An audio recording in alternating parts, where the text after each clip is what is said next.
Так, что там у тебя? Так.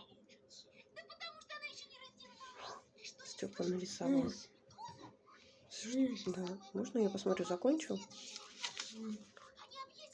Так, Степа нарисовал таблетки, запивать, и вот легкие нарисовал. То, что мама кашляет, что надо пить лекарства. Да. Молодец.